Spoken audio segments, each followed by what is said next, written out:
গুন্ডা আনতে চাইলে গুন্ডা আনা যায়, অসুবিধা হয় না।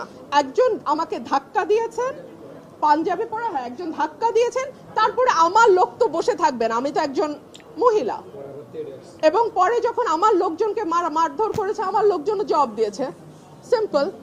যেটা 15 বছরে হয় নাই, যেটা 15 বছরে হয় নাই সেটা আজকে হয়েছে। অলমোস্ট আমার গায়ে ধাক্কা দিয়ে আমাকে ফেলে দেওয়ার চেষ্টা হয়েছে। যেই বিএনপির নেতা কর্মীদের জন্য গত 15 বছর লড়াই করলাম, তারা আমাকে এখন ধাক্কা দেয়।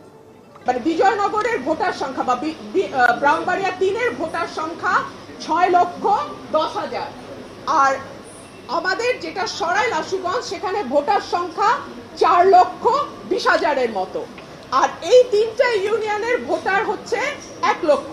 এই 1 লক্ষ যদি সরাইলের সঙ্গেও যুক্ত হয়, তারপর